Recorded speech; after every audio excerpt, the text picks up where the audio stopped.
Yes, people, welcome to Saeed TV. No, I'm not his twin brother. No, I'm not his younger or older brother.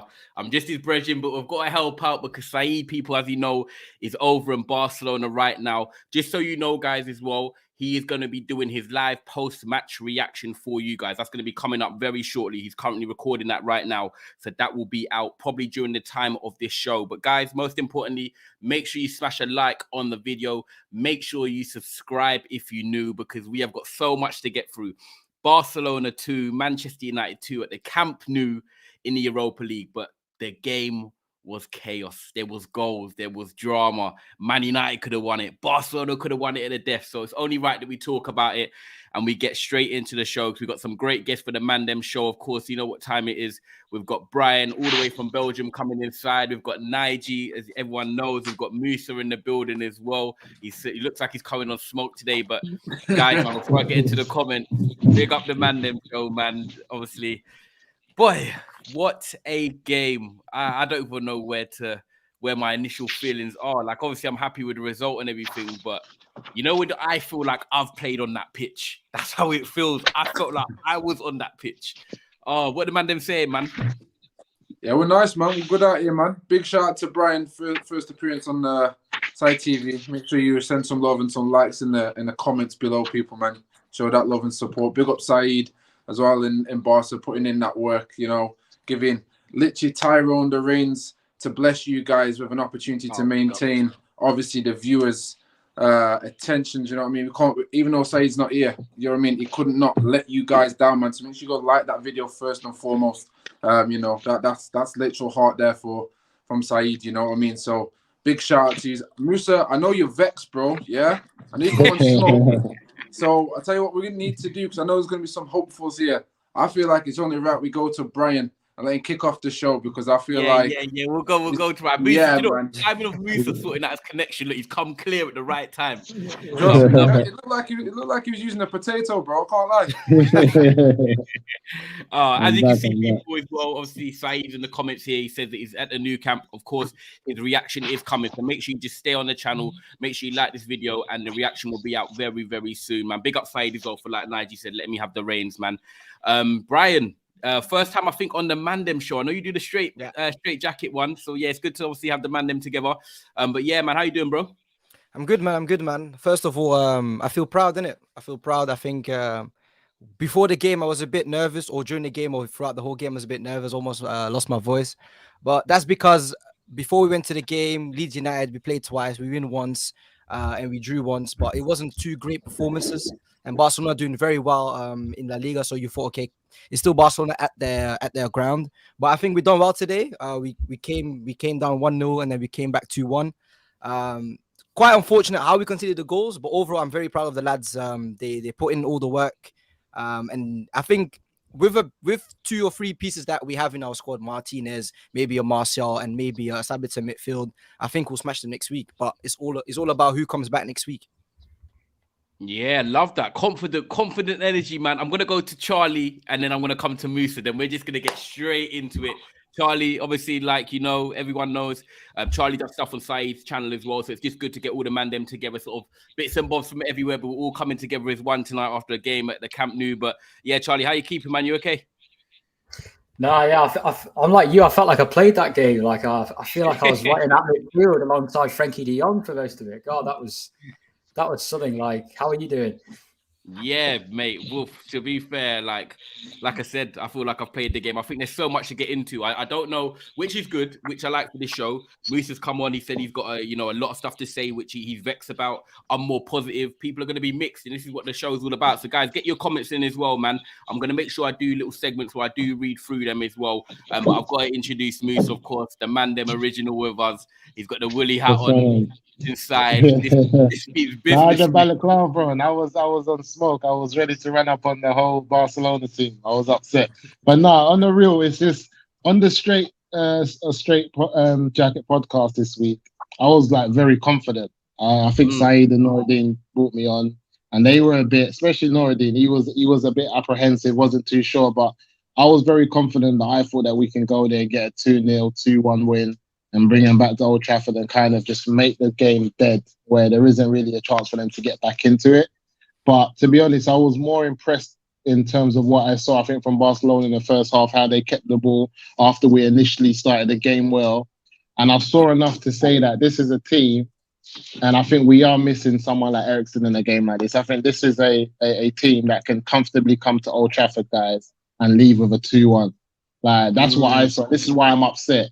Because as much as I was confident going in this game, I think I'm more confident of us winning this game in the OT game. Not because look at Old Trafford and not because, but I just think seeing a side that have a good like 30 to 30 minutes in a game, and then another day with Lewandowski, he's sharp, bro, man. He's so sharp is that the game can get away from you quickly, man.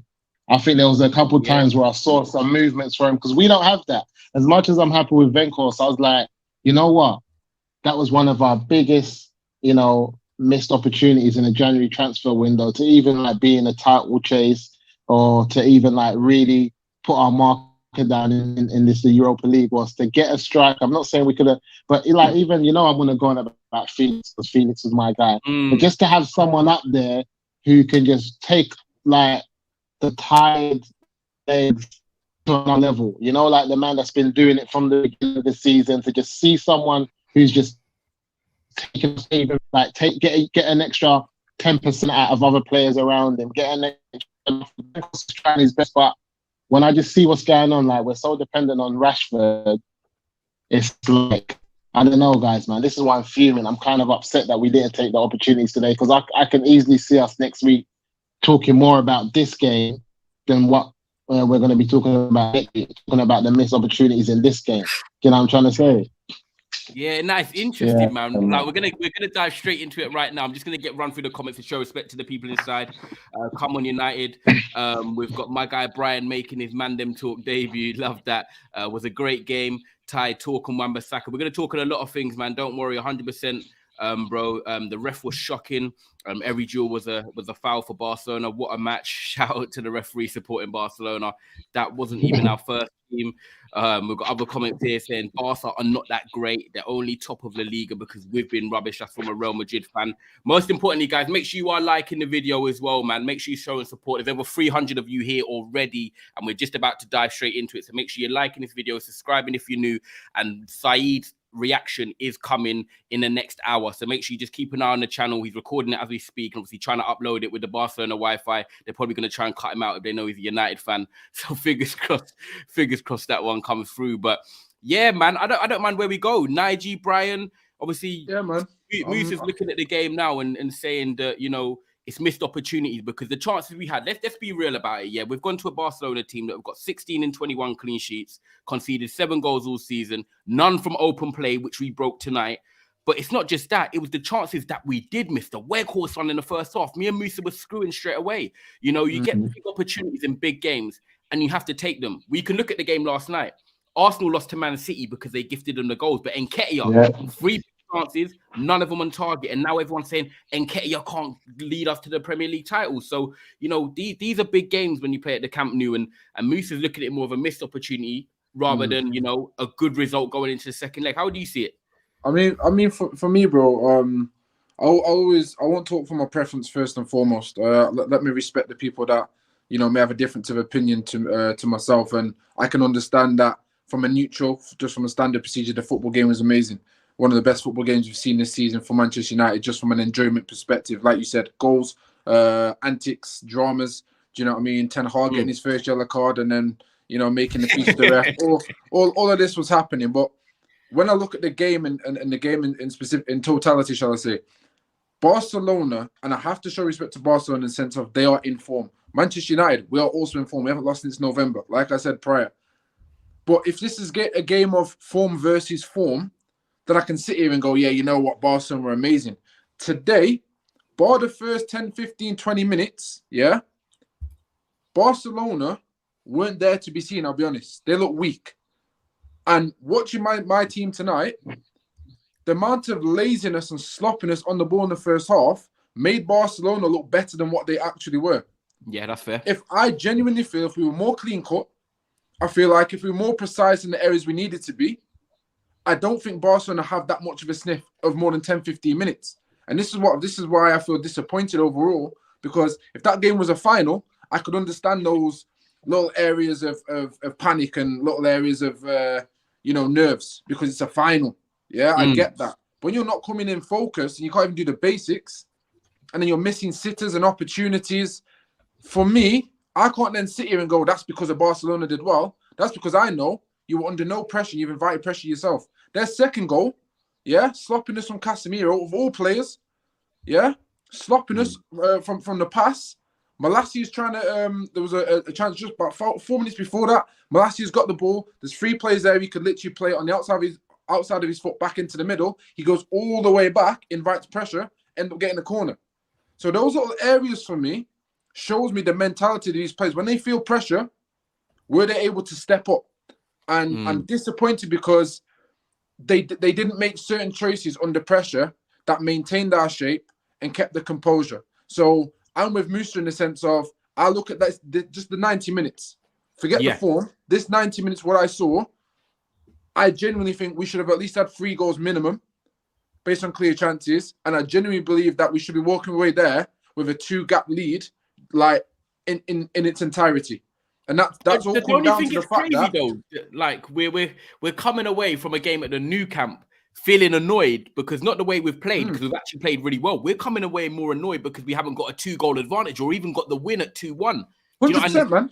100%. And that's a positive for me, because when I look at it now, you look at obviously where we were 12 months ago under Ole Gunnar Solskjaer. We've got Erik ten Hag who's come in 6 months into his reign, you could say properly. And, you know, we've gone to a Barcelona team where we said this 12 months ago, we're thinking, nah, we ain't got a chance. We've gone there, dominated more of a possession-based team, had the clearer-cut chances, We just haven't put the ball in the back of the net enough. And I think also what makes it worse is the fact that what you just said, Nige, we conceded from a silly goal from Casemiro giving the ball away. And then we also concede from a set piece, which kind of come out of nowhere, just at the back post. Malacia loses his man. And it's like, okay, they're 1-0 up and then we've got to go again. So I actually think it's a good thing that we're frustrated. And guys, I know there's going to be loads of people in the comments. Obviously, Saeed's reaction's coming after, but I hope you guys realize in the comments, we're coming across on a positive angle. We're annoyed because we think we deserve to win. You know, we played better. So it's not like we're coming here being negative, by the way, we're listening to Nigel or Musa. They're annoyed because they actually think we could have won the game. Brian, where do you think on it? Obviously, big up Brian, come from the Coolcast podcast. So make sure you check them guys out as well, man, all over YouTube and everything. But are you happy with the result? Because where were you thinking before the game? Or are you more like Musa and Naji and you're thinking, you know what, it's a missed opportunity? It's a bit of both, innit? Because I think if you look at the games that we played this season against Arsenal, against City, we've shown that against good sides we are ruthless. We can play out. We can we are good on the counter attack. But today, like the other said, there was a few opportunities where we should have just been more clinical and we probably win off the game 3-0 first half and it's done.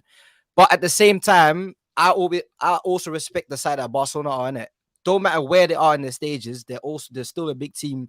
And the big difference for me during the game was technically they're still better than us, keeping the ball, passing the ball, first touch. Because like Naji said at the first few minutes, yeah, it felt like we were stressed. It felt like we was nervous. Malacia was taking bad touches. Luke Shaw was playing the ball's always too short. But throughout the game, he was growing in it. And I think when we go at OT and we have Martinez back and we have Sabitzer back, because I think even when we play with Fred, yeah, Fred this season is our 4th or 5th choice midfielder. He's not a starter. So when Sabitzer come back, when we have all of our players back, I think we'll do much, much better. But I think today it was just, if we won 2-1, I would have been very happy. But even with a 2-2, I'm not really upset because I know we can come back at OT and do it. And I also know that with the players who are coming back and they will add quality. We saw it last week. We saw last week with Martinez when he came on. He changed the game just because he's calm on the ball. He can break a line. He'll find Casemiro midfield. I know next week we'll do better. So with the players that we have, Weghorst, all respect to him, but he's not the greatest striker right now. Had a big chance tonight as well, which should be he should have scored. But I think the other players, if you put Martial, and I'm a big Martial fan, so maybe that's me being biased, but I think with Martial we scored there. Or even if he doesn't score, we'll create more with him. That's the thing. So with what we have, because if we're gonna be honest about today, yeah, we only created through Rashford. To be honest, Bruno was not really there throughout the game. At the back end of the game, he had a lot of great through balls, but we weren't really creating that much. It was more through Rashford. So I think if we have more quality players, and Anthony's there, Martial's there, even Sabitzer midfield, even though we haven't seen a lot of him in that more forward position, I think they'll add so much to the squad. So I'm happy with a 2-2, knowing that we're gonna get our better players back. Yeah, fair. Okay, because would you taken a draw before the game? By the way, of course, anything but a loss. Obviously, you want to win. But anything but a loss, I'll take it. Because I know at home we can settle it. But we have to show it that. Because I think years ago, against Seville, against other teams, Madrid. Yeah, we always make sure that we're in a tie and then we give it away. And I hope this time with Ten Hag and his mentality that we'll finally finish the job, do it at home, and then just go on to the next round. Love that. Guys, make sure you keep liking the video. Over 400 of you here. Please keep showing support to Saeed's channel. Like I said, his reaction's coming out shortly. Big up Brian, obviously. Make sure you check out the Coolcast podcast. Nige, you can see on Never a Foul. You can see on here. You can see him here, there, and everywhere on Sunshine47 on Twitter. Musa, make sure you check out the charity work he's doing with all the trainers, guys. And obviously, Charlie, you've heard us talk. You've heard us have us say, where are you with this? Yeah, obviously, it's a difficult one. I said before the game, I said 1-1. I would have taken a draw. Obviously, the away goals rule obviously being taken away, which I think is a terrible decision. I'm not just saying that because we've scored 2 goals today, by the way, but I think the away goals rule should have always been kept in place because I think you should be rewarded for scoring a goal, more goals away than you concede at home, if that makes sense. So I think it's silly that they're taking that away. But yeah, I mean, I just put a poll out on Twitter just to see what people thought in terms of how happy they were. And the majority say they're reasonably happy with the result, the performance. And I think that's about right. I think we can be frustrated with, some missed chances. But Barcelona have conceded 7 league goals all season. 7 league goals all season. and we've gone there and scored 2 goals. So, and that's without, you could argue when he's fit, our best number 9. That's without probably Christian Eriksen would have played this game. Lisandro Martinez maybe would have started this game. We don't know, because obviously Ten Hag has dropped Martinez before for certain games for sure, even when he was available. But Martinez perhaps as well. You know, Diogo Dalot, obviously you had that choice to make before the game. You could argue he gets in our best team as well. So there's lots you could argue for United. You could say we were missing 1 or 2 players. But I thought for the way we started the game, actually, I thought was quite impressive. I thought it was going to be a Barcelona onslaught from minute 1, but I thought we actually managed that first half quite well. And obviously, I'm disappointed when we are leading 2-1, particularly with the fixtures we've got coming up.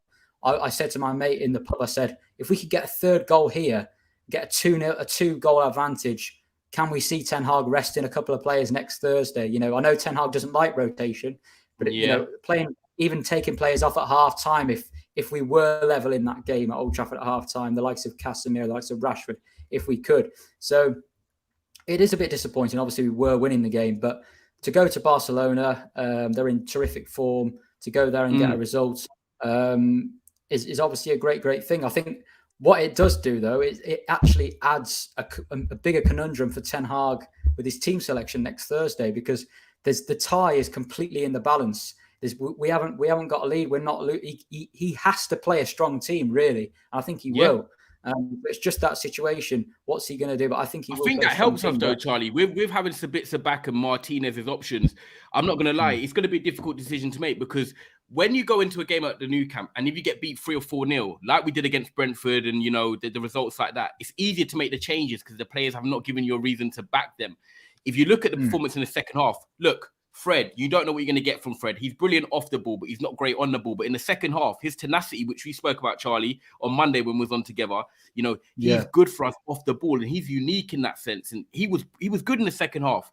And, you know, it's like players like him you might need for that doggedness. So it is going to be interesting. We'll come back and talk about more. I'm just going to get through the super chat quickly from Kyle. Big up Kyle for the super chat. I've just joined now. Barca fought for the draw. 3rd place in the Premier League, a stressing 1st place in the Liga. In Eric Ten Hag, we trust. I'm not going to lie. I don't think the quality of the La Liga is as good as what we've seen in the past. And I think you can kind of say you've seen that tonight. And also when you look at the, you know, Real Madrid struggling, and then Barcelona were in the Champions League, gone into the Europa League, they're top of La Liga. So I think it's proved a bit. Barcelona lightweight as well, people are saying. The away goals rule being taken away is wild. I agree. Musa, like, if you had to think of like players today that have really stood up for you, because on a collective, when you think about it, the team have done their bit. Some players might have performed better than others, but like, who for you really like gave us, apart from Rashford? Because I don't want to always talk on Rashford, because I feel like Rashford, like Nigel says, we're relying on Rashford. We know what we're going to get from Rashford. Who for you else stepped up today and made themselves feel counted? Because it was a team performance, but a few man might have stepped up for you.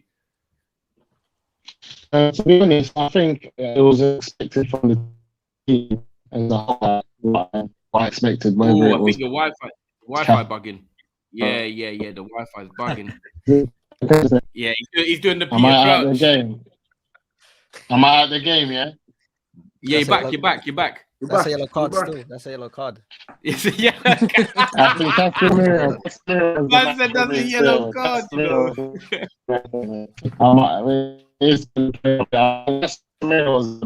I'm more thinking that again, guys. I think there was a 3-1 take him back on, and similar to Musa. I'm gonna be real. It's bugging bad.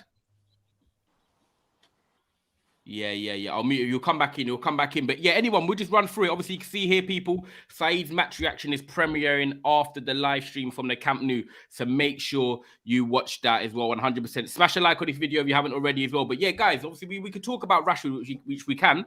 But like, for me, like, if I touched it straight away, I'm going to be honest, having Casemiro back, despite a few of his missed passes and stuff like that, was just a breath of fresh air. Like we've seen against Leeds twice, back-to-back, getting beat in transition, not being in the right positions at the right time, not even receiving the ball at the right times in the right places. Players like Michael Carrick, Pirlo, Casemiro, Busquets, they're one step ahead because they're brain. And you know what? I would have feared for us probably, if I'm honest, without Casemiro in that team. But today he was brilliant, and my boy Sarfo summed it up perfectly. Casemiro is one of them players, guys, that needs rhythm because he's quite physical and stuff like that. If he doesn't play for 5 months or 3 games or whatever, when he comes back in, he's not bang on it because he needs rhythm. Like some of his passes are a bit off and stuff like that, and I get it, and I can allow for that because what he does defensively and what he does positionally for this team as a base is brilliant. And when you go to Barcelona, all they're going to do is pull you in your 3-2-5-1 formation, and they're going to drag you side to side, a bit like Man City do. And you need to be able to be disciplined in there and set that foundation for the rest of the team. I thought he done that brilliantly tonight. And to have him back, like Luke Shaw said, is just huge. And yeah, man, for me, Casemiro, I think it's the best, probably the best signing post Sir Alex Ferguson. It's got to be in the top 3, easy. I'm with you on that, man. I mean, for me, I'm looking at Varane right now.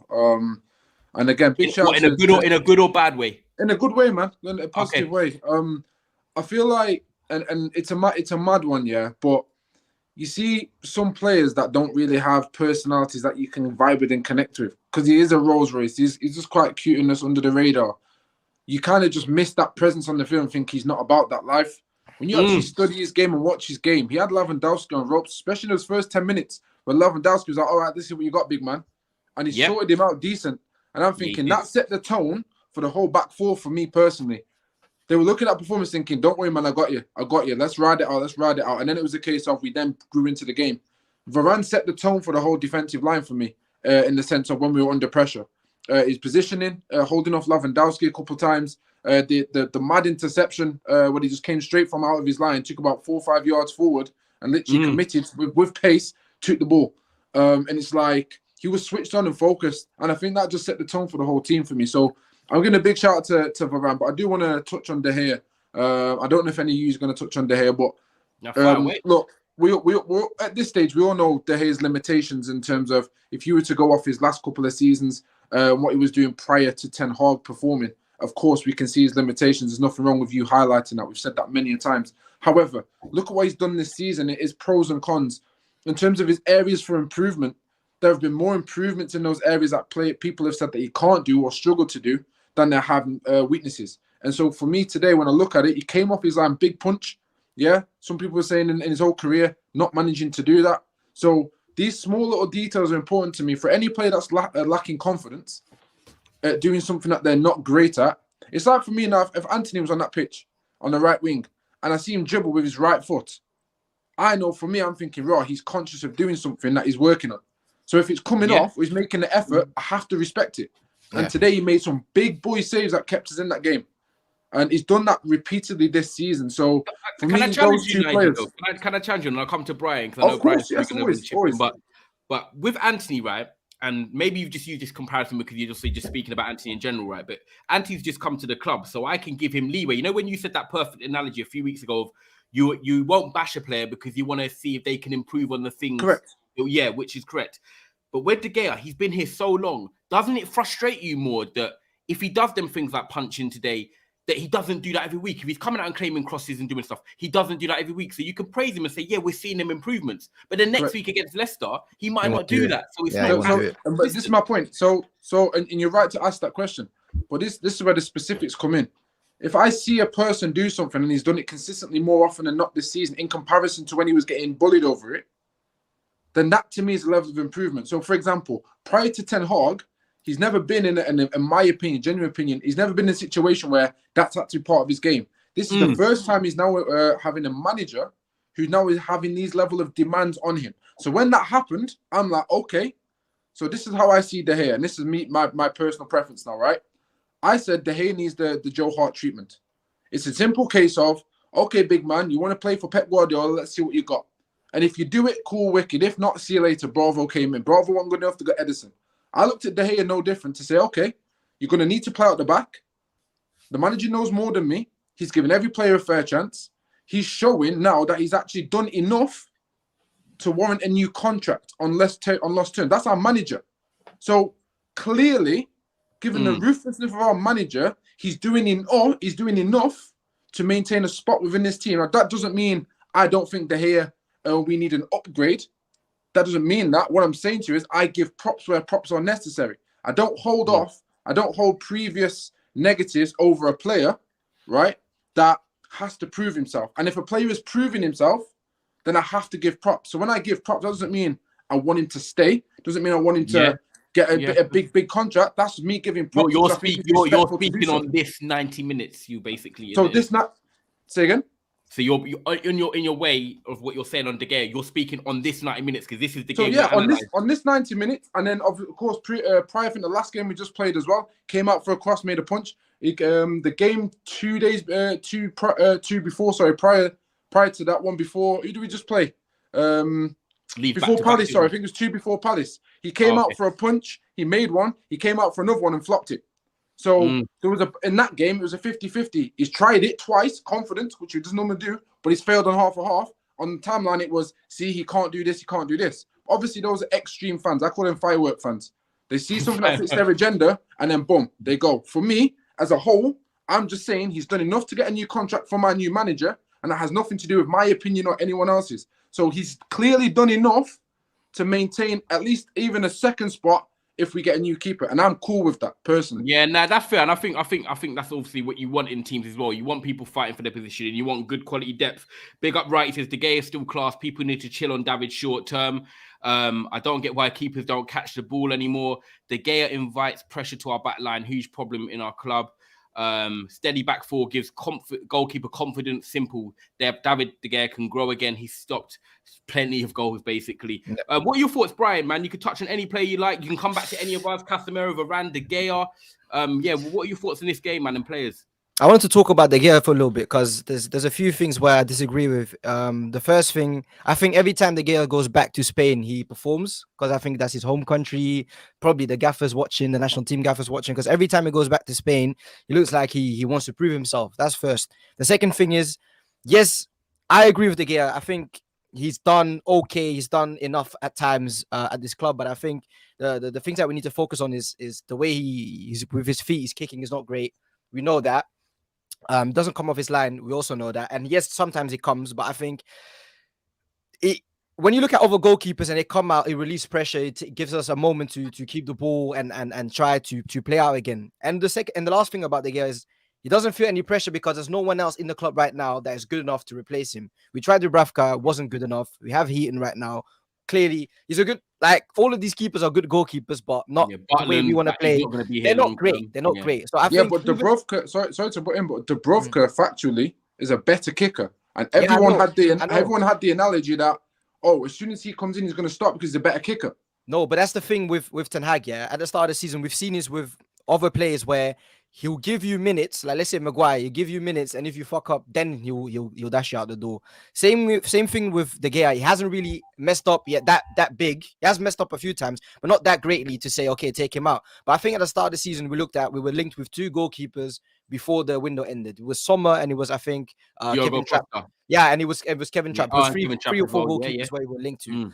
We didn't get them, and I think even now we're extending them it's a case where, okay, right now I think we're loaning Butland from Palace. Heaton is not really a second, the most great backup goalkeeper. So I think De Gea right now is in a situation where we're going to extend him because you need a backup goalkeeper or a first goalkeeper. You need 2 players that's going to challenge. And I think in the summer, we're going to get another goalkeeper just because he wants a certain type of goalkeeper because Dubravka left and straight away we went for a new goalkeeper. So that's the thing with De Gea. And then what I want to touch on, I don't really want to touch on certain players because if you're going to say Weghorst, you're going to say certain things he didn't do well, certain things he did okay. Same with Sancho. I would just want to highlight the front three, the pressing that they did. That's fair. That's good. That's good. The distance that they covered for me, because it's not always easy. Like even today, Sancho, yeah, I'm a bit upset because the Sancho that we know, he bags one of those 2 chances and he doesn't. But I look at other aspects of the game where he runs a lot. Obviously, it's an easy thing, it's a passion, desire thing, but he did run a lot. He covered the ground, and that's where you saw the difference sometimes with Garnacho. Garnacho's not that disciplined to do those certain distances, and that's why I was very happy with the front three. They worked hard. They made it difficult for the Barcelona backline to build up when they did. The pressing was always good up until the last minute, where you think the last 10 minutes they're going to get gassed out. They kept pressing. So for me, I would just say the front three, I was happy with them. Even Weghorst, because he's not great. on other And aspects, he but kind of he played worked. number 10 at times, Brian. If you look what he did against Leeds, when he changed it and we won the game, he dropped Yeah. Weghorst into the number 10. And he seemed to do that at the start of the game today. You know, Bruno was out on the right. Weghorst was there sort of as a physical specimen. And Rashford was kind of trying to play last man so they could go deeper and then it would generate pace in behind. But I thought it was quite a clever switch again from Ten Hag. And I can't say it didn't work. But it makes sense that you put Weghorst in the number 10 position because he has a certain profile and we haven't seen it enough. But same thing with like when France played with Giroud, then he drops off and then you see Griezmann go over him. He has a certain body type where he can hold off the ball. His bouncing is great. His hold up play is okay. And then obviously with Rashford, like you said, you have more spacing behind so you can attack that. But what he served for was when you want to beat the press and we can't play it short, you can play a longer ball and then old school tactics, play over the press and then try play out from there. But for me, the front three was they done great defensively. In an offensive aspect, they could have done better, but we can't always have everything. We can't be too selfish. We still got 2 goals. We've got a 2-2 draw, and it's all to play for. I wanted to, you know what, Charlie? It's funny that Brian said that he doesn't really want to touch on individual players. I wanted to see obviously what me and Nige thought on the game from that side of things. But I was going to say tactically, like when you look at the way Barcelona play, you know that they're going to spread out their midfield. You know they're going to get, try and compress you and keep the ball and recycle it quickly. We basically stopped them doing what they're really good at. And we kind of turned it into a bit of a tennis match, which I think suits us more away from home because the players we've got in transition and the tidy players they've got, like the Gavis, the Pedris, they want to get on the ball in pockets. We didn't really allow them to do that. What impressed you, like tactically, you always do your threads. What impressed you the most from Ten Hag and the way we went about our business tonight? And big up everyone that's watching. Keep smashing the likes, please, people. Over 400 here, man. So thank you.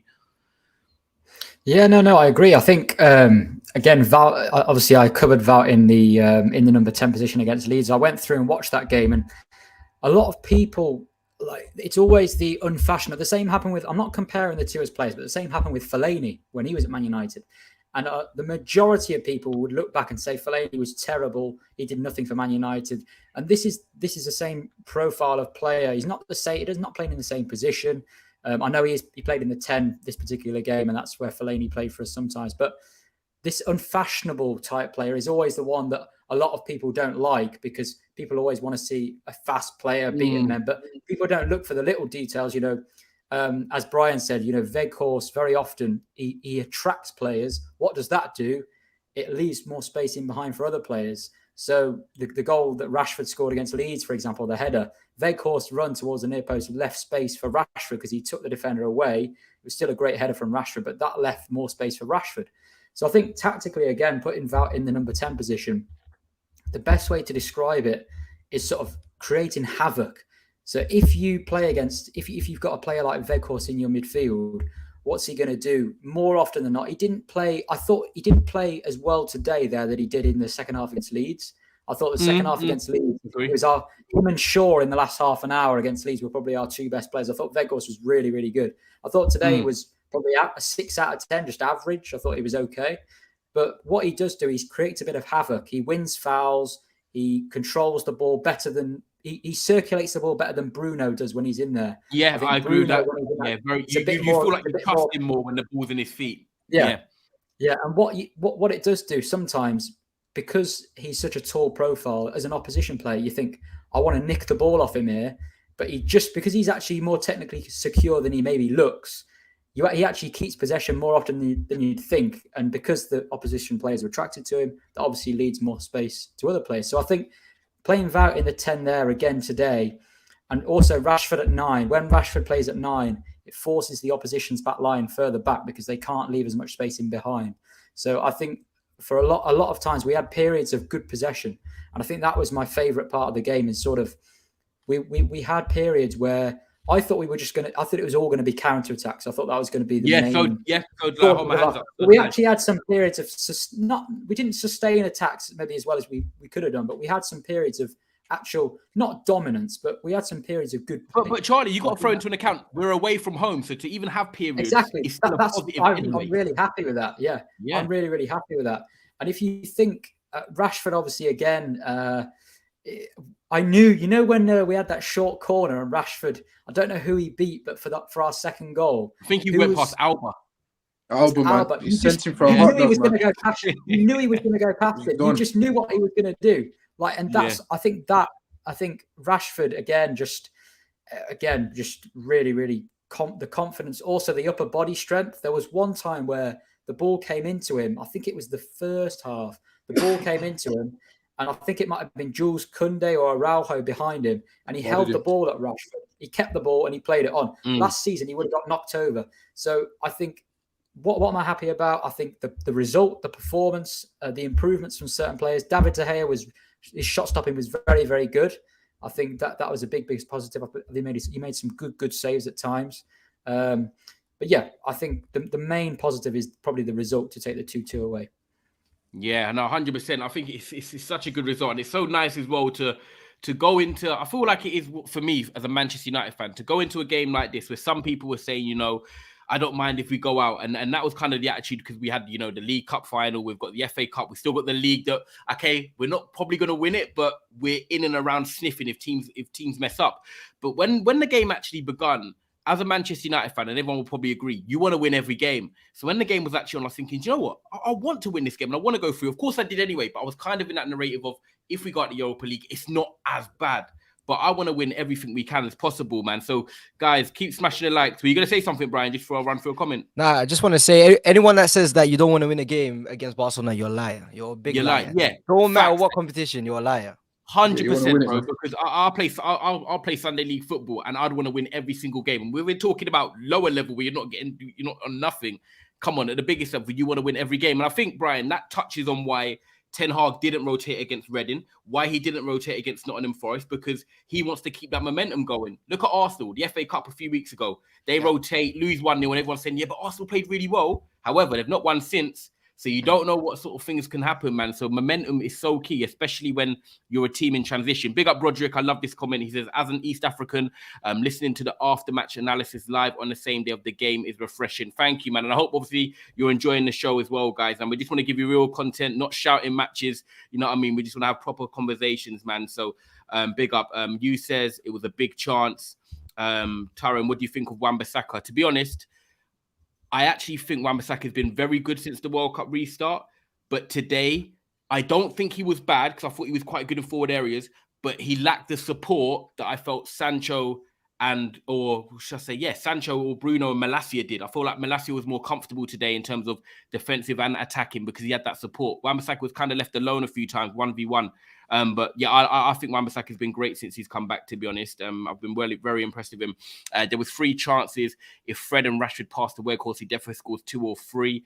Rafinha, obviously, with the goal for them guys as well. But yeah, man, I just think tactically today, like, if I look at it, I like the way our defense was aggressive because you know how you can sit back away from home, and you can just allow teams to, you know, invite pressure and just got, you know, we actually went out there and Ten Hag said in the press conference before the game, literally like 10 minutes before, we're going out there to win it. And we're not just saying that, we're actually going to go out there and show it. I actually felt like we did. Look, guys, we were 2-1 up in the 75th minute away from home. Like, to concede quite late on, that's probably a bit of a downer because I'm not going to lie, Nigel, we've seen it. We've conceded a few late goals recently. We've come on streams and been pissed off because we're like, what if we beat them? What if we only... If I'm honest, Ty, if I am honest, bro, like, this is one thing. As soon as we scored that goal, yeah, and this is, you know when you see games and you see areas for improvement and you hope to see it in the next couple of games. Yeah. I literally remember tweeting saying, I don't want to see a Crystal Palace performance now. Like, for me, mentality is absolutely everything. That's the most important thing for me. So when I go 2-1 up, I want to see a level of improvement. I want to see more focus. I want to see switch on. I want to see composure. And I wasn't seeing that. And I was thinking, even then we had a couple of chances. Even when we had a couple of moments to breathe, we didn't have the composure. We panicked. And that mentality is the difference between good teams and great teams. And I think that's going to take time. But the only way you actually build that into your game is when shit hits the fan. In that moment, in that time, you actually step up. You actually show you've got that resilience. I think the only game, Nigel, we've done it. I think the only game we've done it recently was when we went 10 man behind Crystal. We went 10 man on Crystal Palace. Yeah, I was there for that game. I was thinking like you were thinking we're going to concede here, and that was the one game we actually showed it.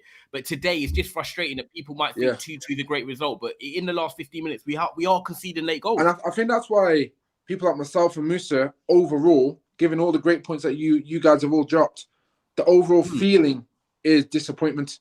Yeah, and I think that's the bottom line. Like, as much as I appreciate all the positives, and you're all accurate, you're right, you're logical. You know what I mean? There's so much sense to what everyone's saying.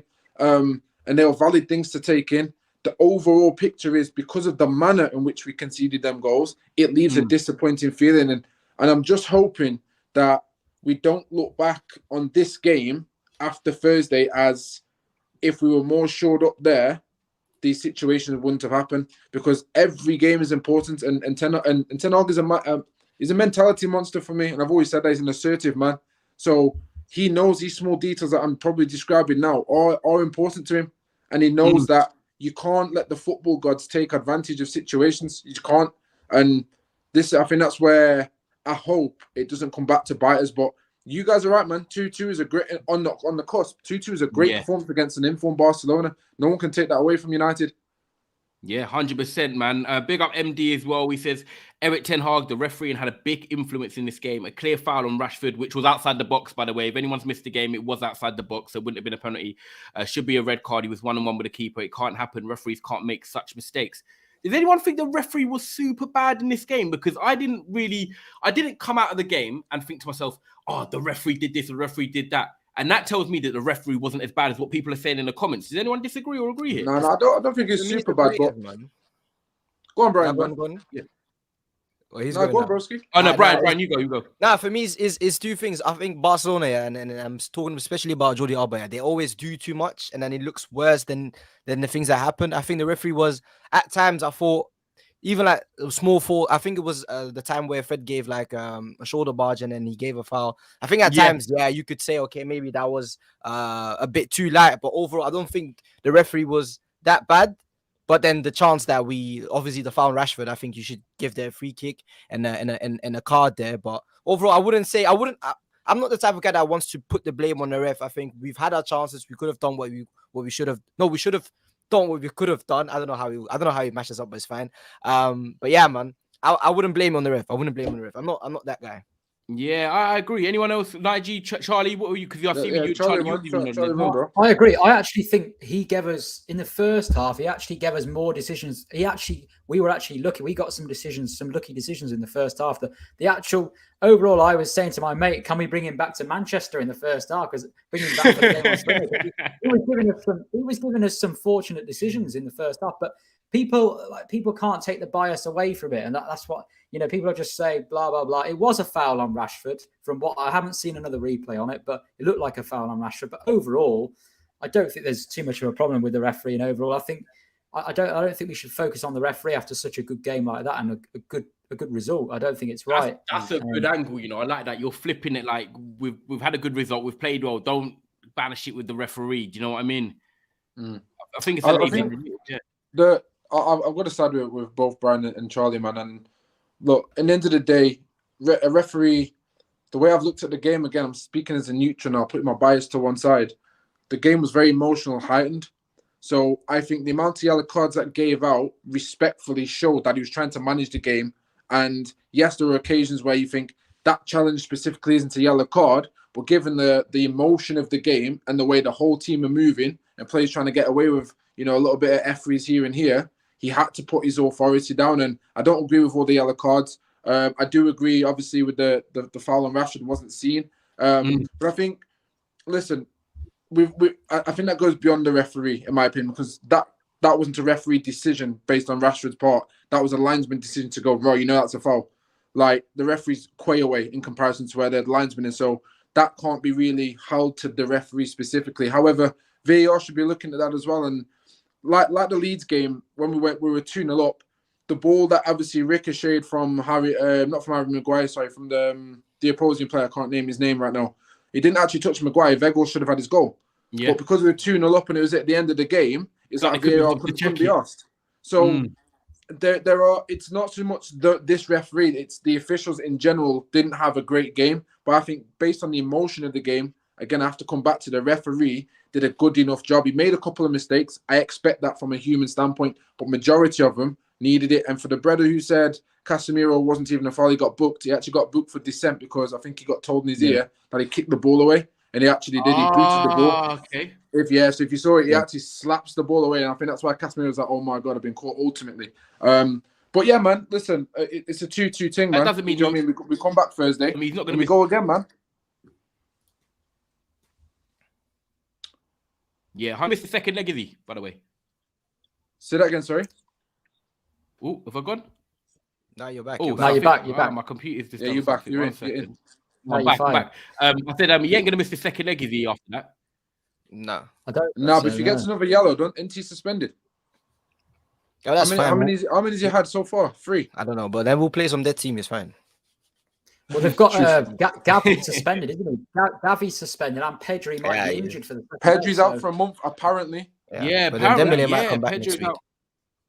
Yeah, be interesting. Big up Jarvis. He says, I'm proud of the boys. We clearly see the shift in mentality in this group of players. We went toe-to-toe with mighty Barcelona and we didn't flinch. There's so much more positives out of this game, Jarvis. I agree with it, man. And it's good to look at it. And also, obviously, as we touch on I don't want to say negatives, touch on the areas for improvement is what I like to call it, because they're not negatives. Areas for improvement is always good as well. But overall, of course, very good performance today. And I think it's very, very good in a way that us four have come on here disappointed that we've drawn, or disappointed that we haven't took the chances we had, instead of saying, you know, we've lost 2 or 3-0 when we didn't go out and show ourselves properly. And I think that's a good part. I like this question here. I'm going to get this up, and Brian, I will all talk in it, but I'll just come to you first. Make sure you're liking the video, people. And by the way, just so you know, Saeed has messaged me that his premiere will be at 8:55. So we're going to do another 8-9 minutes. And then when I wrap up the show, you can just wait a couple of minutes and then it will redirect you to his post-match reaction, which is from the Camp Nou. So make sure you stay locked in for that. Big up Mo, does stuff with me on Never a Foul as well. It says, question, Yes, is Rashford resurge of form due to Erik ten Hag more than Ronaldo leaving? It's both. I think at the start of the season, Ten Hag had a lot of faith in Rashford. When we saw him preseason, it was always Rashford, Sancho, and Martial, and I think you see that throughout the season, where that's his 3 main guys, and yeah, players that will get confidence, they'll start performing, and you see that with Rashford. We haven't seen that with Sancho yet. We've seen that with Martial at times this season, so it's part of that. But I think Ronaldo as well, because I think when we looked at the game when we looked at previous games this season, you know, when we have a chance and Ronaldo's free, we'll play to Ronaldo because he has a score. Now we're doing the same thing with Rashford, where the situations where we could have played it to Garnacho and we're looking for Rashford because he is now the main man. So I think he just stepped up. I think there was a space there. I remember when Ronaldo left and Tevez left and Rooney said, yeah, I'll be the guy to step up. Rashford done the same thing. He stepped up. He's putting away the chances as well, because the last few years he was one of the main guys as well, but then the finishing was off. And this year he's just doing all of that together, and we should be very happy that he's there, because I'm thinking right now if he wouldn't be there, because we are confident of winning games, but then I always ask myself the question, who's going to score for us? Not where goals. I don't think Sancho's right now in the scoring mood. So yeah, we should just be happy with Rashford, man, in his form. Yeah, it's crazy that when you look at it, Brian, like 12 months ago, some fans were saying sell him straight away. Some fans, including myself, were saying he has got to prove himself under Erik ten Hag, who done the best with Van Gaal where Van Gaal done the best with Rashford and Martial, them Dutch coaches. If it didn't work for him under Erik, I was thinking, you know what, Rashford is not a bad footballer, but for his career, he might need to move on. And it's so great that he actually has bounced back like this. And I think what you touched on there, by the way, before I come to Nige, is a great point where you said, when we had Ronaldo, right, people always said, oh, you know, we scored 18 goals. Look where them goals are going to come from now. But I was like, if you take out Ronaldo and probably play a more fluid system, then everyone's chipping in with goals. And, you know, right now, I do feel like, unfortunately, we have got an over-reliance on Rashford. But I don't feel like Rashford is having a detriment on the team like Ronaldo did. I think, yes, Rashford's scoring a lot of the goals, and I understand that. But I still feel like the team is actually performing better than what it did when Ronaldo's here. And that's no disrespect to Ronaldo. I love the guy for his first stint. But, you know, Rashford is a bit more of a team player. And the fact that he can play on the left and up front, it does give us different options. What do you think on this question, Nige? Is his resurge of form due to Ten Hag? Is it Ronaldo leaving? I actually think Ten Hag's had a massive part to play in this, to be honest. Can I jump in for 2 seconds before you go? Can I jump in? Yeah, sorry, Brian. Sorry. The last thing is the last thing that you said about why players look more happy when Rashford scores is because when Rashford doesn't score, he's not upset, he's not whining, he's not throwing his arms about. He'll celebrate with all of the man. When Marcel scored, he was the first guy there. With Ronaldo, and I love him to death, he's there like in my room. But when he doesn't score, he's upset. He won't chat to you. He walks off mad. We saw it against Spurs. And that's the big difference where the players are. There's more of a, I don't know how you say it in English anymore, but the players they allow it more from Rashford. Like they'll be more happy for him than for Ronaldo. Yeah. Sorry. No, valid point, man. Valid point. Yeah, go on, 100%. man. Yeah, run with it. Yeah, man. Look, for me, I don't look at it as one or the other. I appreciate big shout out to Mo as well. Mo's an absolute legend, Yeah, man. lovely guy, man. And Mo's clever, man, because he gives black and white questions like, is it this or Yeah. this? Yeah. And But you know what? It Mo, helps Sergi because he doesn't support any club. He just like Inter Milan, so he just comes yeah, with there you go. That's it. So listen, Mo, I think to answer that question, boys, it's not a case of one or the other. I think it's a merger of two, and I go 70%, 30% in the sense of I'd even go 80-20, given the question that said, because I give 80% to Eric Ten Hag. Ronaldo still had to mutually leave at some point, but Ten Hag got him to that stage to get him to leave, regardless of the situation, handled it very well. But in terms of Rashford research, listen, of course, Ronaldo being out the team helps absolutely everybody because it was the Ronaldo show. And if he was scoring goals, was the team still being effective? No, it wasn't. But it's like, I'm doing my job, are you? Whereas now, Ten Hag's brought this togetherness where it's a case of, is my team performing as a team? So even if my main man can't score, can there be creation for other people to score in this team in other angles and areas based on the system that you touched on, Ty? And the answer is yes. So it's just a case of Rashford is benefiting the most.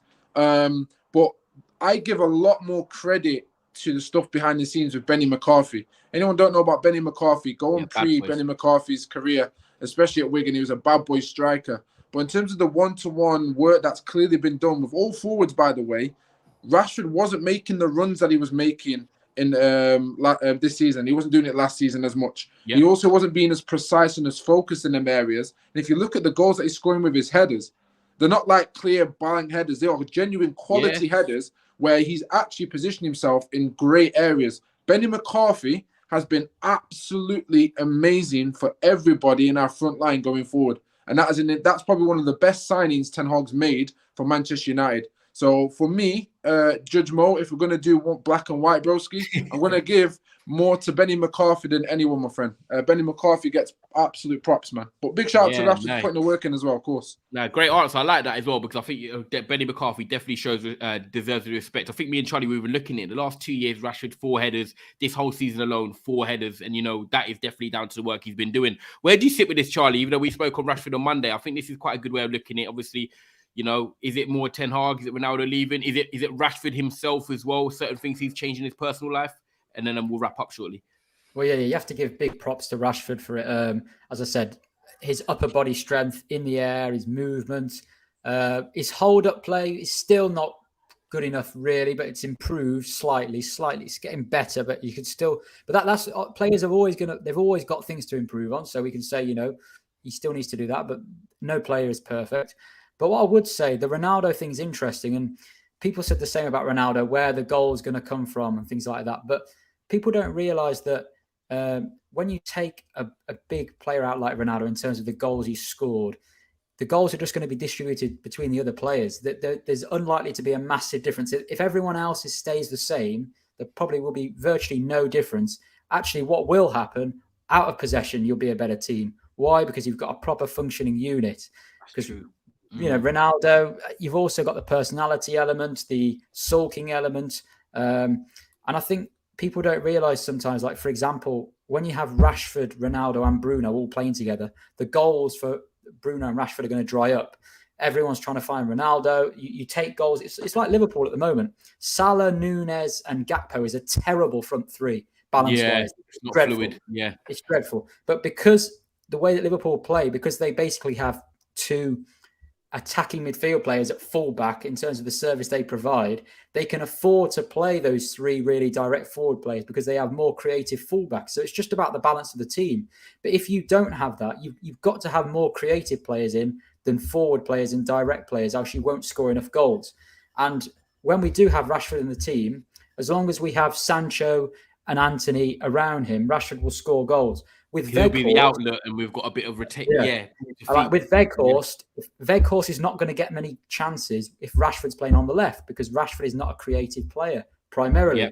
If you put Sancho and Anthony on the wings or Sancho and Pellistri on the wings, Weghorst will get more chances. We'll put more crosses in. So it's just about balance. So to finally answer the question, it's a bit of both. Yeah, no, I agree. I think it's a bit of both. And you know what? I think ultimately I'd rather it be a bit of both because I want it to be a bit of the player, but I also want my coach to come in and be able to put his stamp on things and improve a player. That's what a coach's job is to do, improve players. If I said to you, nah, it's just all Rashford, not Ten Hag, it's then, okay, what's Ten Hag doing? So, no, I think it's great that it's a bit of both because you want your manager and the player to then also put the effort in. But, guys, it's been a great show, man. We've done 59 minutes already. Everyone in the comments, man, big love as well to you guys, man. What's going to happen is in 2 minutes, this is going to take you straight over to Saeed's post-match reaction, which is live here, done, recorded, straight after this video. And then also, if you want to see where our content is, I'm actually live in 15 minutes on Trafford Tunnel as well. So if you want to see, obviously, or get more comments and have a more of a discussion, Trafford Tunnel in 15 minutes, I'll be on there. But make sure you stay here first and foremost on Saeed TV, the home, and his post-match reaction is coming straight away. But before we wrap it up, even though I always do it on my channel, Brian, obviously, I know it's Saeed's channel, but you got to shout out where you come from. Obviously, letting people know where they can find your content, man. So I'm from Belgium. You can find my content on Coolcast Sport. I have a podcast called Glory United Podcast, which we do in Dutch. So I'm putting it in the comments, people, as well, so they know. If there's any people who speak Dutch, we have a Dutch podcast about Man United, the biggest podcast in Belgium and Netherlands. So we're here. And I want to thank you guys, man. Always lovely to chat about football with you, man. So thank you, man. Nah, I love that. And Nigel, over to you, bro. Yes, Kings, listen, absolute pleasure. Big shout out to Ty as well, holding down the host. Been an incredible host, man. If you haven't liked that video, make sure you go like the video, at least at a minimum, for Ty. Big shout out to Brian on the Mandem talk. And obviously, it's been an absolute pleasure to listen to Charlie for the first time and, you know, see his logics. And it's been nice to share a platform where, you know, we're having adult discussions, man, on football on my team. So big shout out to you guys first, and obviously shout out to the listeners. If you do need anything from myself, it's Sunshine47. You can see it just somewhere here. There we go. SONSHINE47. Catch me on Instagram. Catch me on Twitter. I timed that comment up so wrong when you were just reading that name. Nah, it's all good, man. Big up Saeed. Yeah, you got people. Look down there, Sunshine47, man. You know where I am, people, man. If you need anything to do with Man United, I'm there, man. So yeah, big up. Love that. Make sure you go and check out Nigel's content, man. Obviously, as a music man as well, we love our music, man. So yeah, man. And then Charlie, obviously, you've got your YouTube channel starting back up. But most importantly, guys, if you don't follow Charlie on Twitter, make sure you do, man. He's got some banging threads, great content he takes time into as well. Is there anything you wanna plug, Charlie? No, yeah, as Neji said, it was nice to and Brian as well. I've obviously never spoke to Brian, so nice to meet you two guys on here. And always Ty, as Neji said, great host. Thanks to everyone in the chat as well for all the comments. And yeah, Threadman Chaz are on Twitter and YouTube and TikTok as well. So we're starting up on TikTok, doing a few little videos as well. Love that. It's the same at on everywhere. So I'm just Threadman Chaz are everywhere. But big up everyone, and let's win some trophies. Come on. Yeah, man. You know what I mean? One game away next week. And also, it looks like we might have Martial and the guys back, man. So fingers crossed we can go into that game positive. Brian, it's been great meeting you as well, bro, man. Lovely guys on. Obviously, now I know, obviously, you're linking up with Aaron and everything, man. I'll give Aaron a shout later as well. But it's been great to chop it up with you. Guys, make sure I just put the Coolcast podcast in here. Glory United podcast. Make sure you go and check that out. Mine is Trafford Tunnel. I'll be live at 9:15. But like I said, guys, make sure you stay here now. It's going to redirect you straight over to Saeed's post-match reaction, which is from the Camp Nou. So guys, take care and we'll see you soon.